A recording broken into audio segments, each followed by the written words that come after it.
The paper trembled in my hands as I read the words I never expected to see.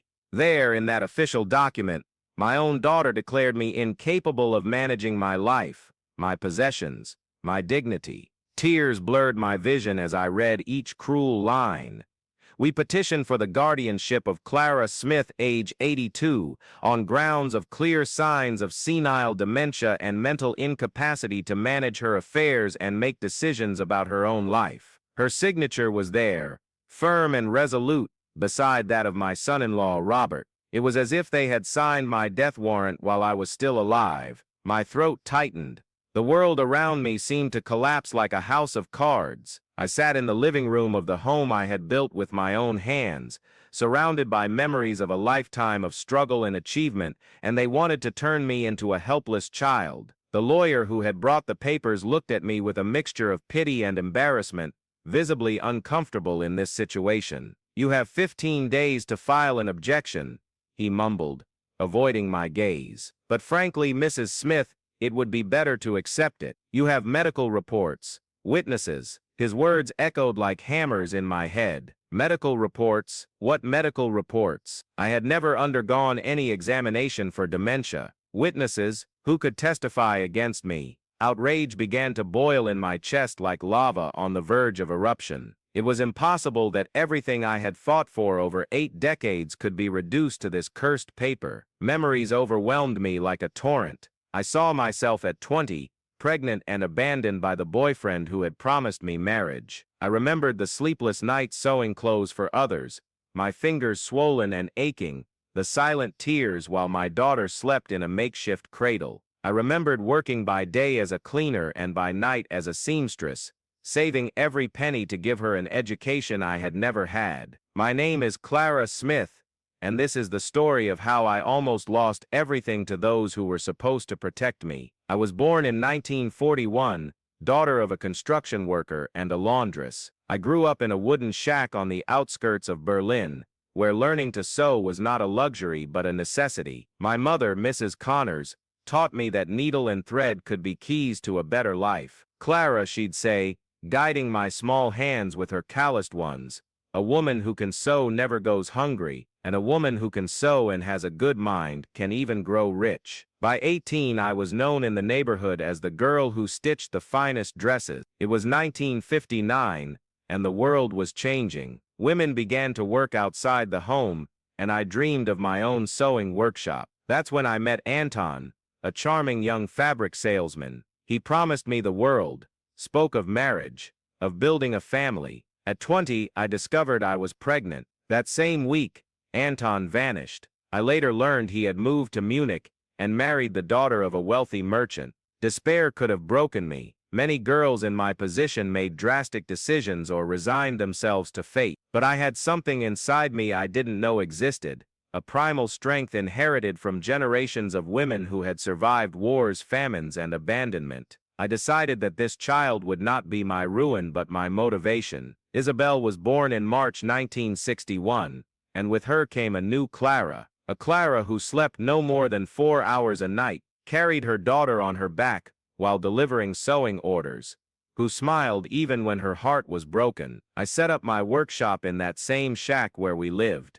It was small, poorly lit, but it was mine. Gradually, my first clients arrived, neighbors at first, then their friends, until my reputation spread to nearby districts. For 15 years, I fought alone. Isabel grew up seeing me work 18-hour days, but she also saw me realize my dreams. In 1976, I was able to buy our first home. It wasn't large, but it had 3 bedrooms, a living room, and a proper kitchen. Isabel was 15 and in high school. She was intelligent, diligent, but also headstrong and rebellious, just like me. "Mom, I want to go to college," she told me one evening while I finished a wedding dress ordered for the weekend. "College costs money, daughter." "A lot of money," I replied without looking up from my stitching. "Then I'll work and study at the same time. You always said strong women don't give up their dreams." And she didn't. Isabel completed her degree in business administration, got a job at an accounting firm, and married at 28 to Robert, a civil engineer who seemed a good man. I was proud. My daughter had achieved everything I had dreamed for her: education, career, a husband who respected her, a stable life, or so I thought. Robert was always polite to me, but something in his eyes unsettled me, a coldness, a calculating gaze in every word and gesture. When Isabel became pregnant with twins, he suggested I move in with them to help care for the babies. "You've worked so hard, Mrs. Smith. It's time to rest and enjoy your grandchildren," he said with a smile that didn't reach his eyes. I sold my workshop and moved in with them. For 5 years, I was the perfect grandmother. I cared for the children, cooked, kept the house spotless. But gradually I realized I was losing my identity. I was no longer Clara, the independent, respected seamstress. I was just Grandma Clara, useful only for childcare and housework. When the twins turned 5 and started school, I decided it was time to reclaim my life. I rented a small studio and began sewing again. At first, Isabel supported the idea. "Mom needs to feel useful," she told Robert. But he didn't like it. "Mrs. Smith, don't you think you're too old to keep working? Handling a needle all day isn't for someone your age," he remarked one dinner.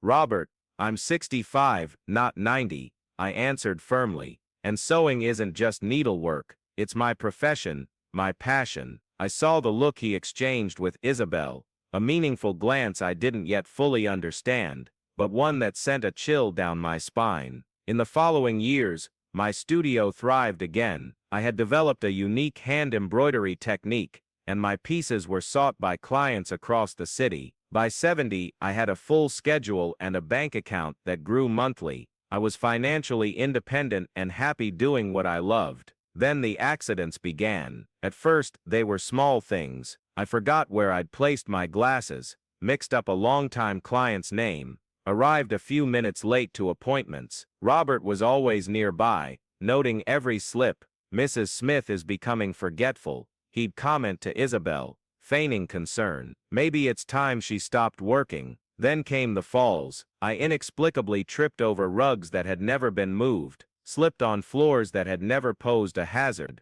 Robert was always there to help me up, to suggest I see a doctor, to sow doubt about my ability to live alone. The final straw was finding my bank account empty. I had saved for years, and suddenly all the money was gone. When I confronted the bank manager, he showed me power of attorney documents with my signature authorizing Isabel to manage the account. I had never signed those papers. "Mom, you did sign," Isabel told me when I confronted her.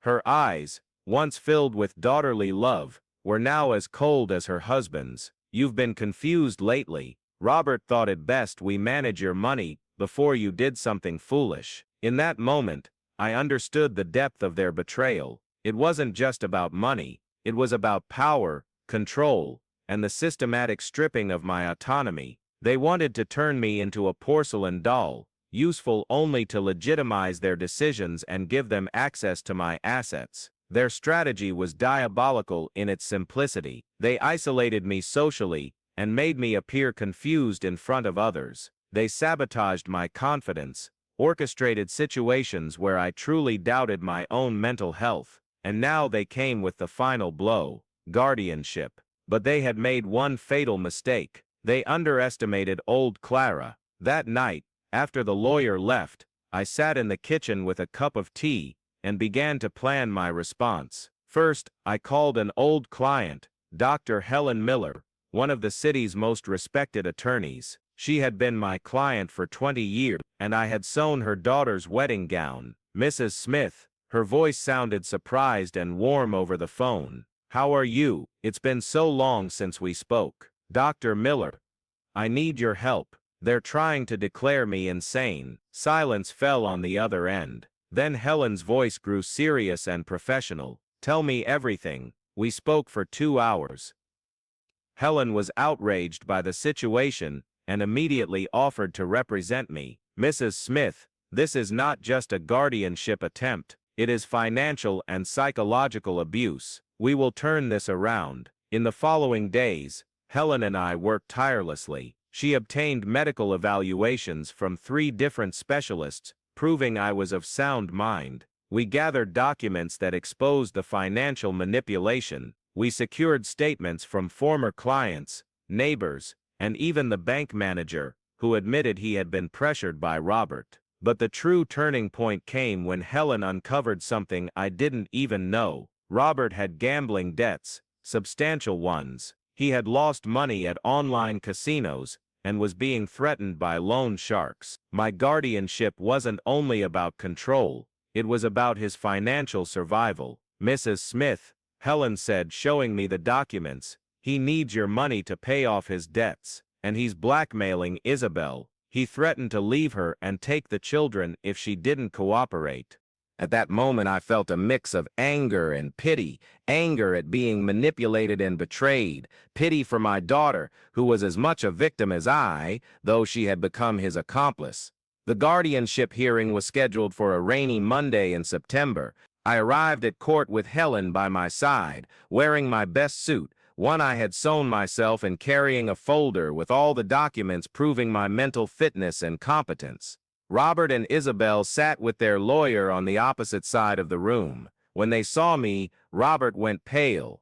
Isabel looked away, unable to meet my eyes. They expected to find a confused, helpless old woman, not a determined, well-represented one. Their lawyer presented the so-called medical reports Helen quickly exposed as superficial and biased. He called witnesses, neighbors convinced I was senile based on contrived incidents. Then it was my turn. Helen gave me a nod, and I stood. With a clear, firm voice, I began to speak. I recounted my story from the beginning, my struggle as a single mother, how I built a successful business with my own hands, how I raised a daughter who became a respected professional. I spoke of the past years, how I noticed the manipulation, how I documented every attempt to make me appear incapable. "Your Honor," I said, looking directly at the judge, "I am 82 years old. I have lived through 2 world wars, economic crises, the death of my parents, and being abandoned by my daughter's father. I survived discrimination as a single mother when it was almost a crime. I built a business from nothing, raised a daughter, helped raise 2 grandchildren. If that is not proof of mental soundness and competence, then I do not know what is." The courtroom was deathly silent. I could see tears in the eyes of some people in attendance. I continued, "What you see before you is not a confused old woman in need of guardianship. It is a woman they fear because she still has autonomy, a voice, power, and there are those who would rather see me silent and controlled than deal with my independence." Then I revealed what Helen had discovered about Robert's debts. Documents passed hand to hand, and I watched their lawyer blanch. Robert jumped to his feet, overturning his chair. "That's a lie," he shouted. "She's senile. She remembers nothing correctly." At that, Isabel broke down. My daughter, who had betrayed me, who had signed the papers declaring me incompetent, burst into tears. "Stop it," she screamed at her husband. "Stop this. She is not senile. She never was." Isabel turned to me, her face twisted with guilt and despair. "Mom, forgive me. He threatened to leave me with the children. He said you'd be fine, that it was just a formality. I didn't know about the debts. I didn't know he stole your money." The judge banged his gavel for order, but the damage was done. The truth had erupted like a volcano. The judge's decision was categorical. The guardianship petition was denied. Moreover, he ordered that Robert be investigated for embezzlement and that all funds be returned to my account. Helen also secured a court freeze on the couple's assets to ensure reimbursement. If you followed this story to its end, I ask you to subscribe to the channel for more true reports of women who found the strength to face life's injustices and reinvent themselves. For I believe each of these stories can inspire someone going through similar trials and show that it is never too late to start anew, and that our dignity is worth more than any comfort offered in exchange for our silence. We left the courthouse under a fine rain that felt like tears from heaven. Helen hugged me on the sidewalk, unconcerned by the water tracing down our faces. "Mrs. Smith, you were incredible in there. I've never seen anything like it, but I knew the real battle was just beginning." Getting my money back would be easy compared to rebuilding my relationship with my daughter and grandchildren. Isabel came to see me 3 days later.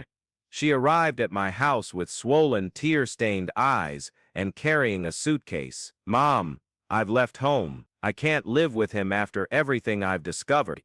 We sat in the living room, and she told me the whole truth. Robert had started gambling 5 years ago. At first small bets, then it became an uncontrollable addiction. He hid his debts, lied about his whereabouts, invented business trips to visit casinos. When the loan sharks began threatening him, he pressured Isabel to access my assets. "And the children?" I asked. "They know we're separated. Lucas asked if it was because of you. He said Grandma was angry with me." Isabel sobbed. "Mom, how do I explain to my children that their mother almost destroyed their grandmother's life?" That night, we had the hardest and most important conversation of our lives. We spoke of old hurts, unmet expectations, her fear of disappointing me, and my fear of being a burden. We spoke of Robert, of the signs we both had ignored, of how love can blind us to reality. "Mom, I spent my whole life trying to prove I was worthy of your sacrifice, and in the end, I betrayed everything you fought for." "Daughter," I said, taking her hands, "you were manipulated by a man who should have protected you. That does not erase a lifetime of love and devotion. We both made mistakes. We both learned. Now it's time to start over." The following months were about rebuilding. Isabel filed for divorce and gained custody of the children. Robert tried to appeal, but his debts and criminal charges complicated his case. He ultimately had to sell the home they shared to cover part of his debts and move to another state. I reopened my studio, this time in a larger, more modern space. Helen helped me organize all legal and financial paperwork. At 82, I was beginning anew, but this time I was not alone. Isabel and the twins moved into a house near mine. She got a job at an accounting firm and rebuilt her career.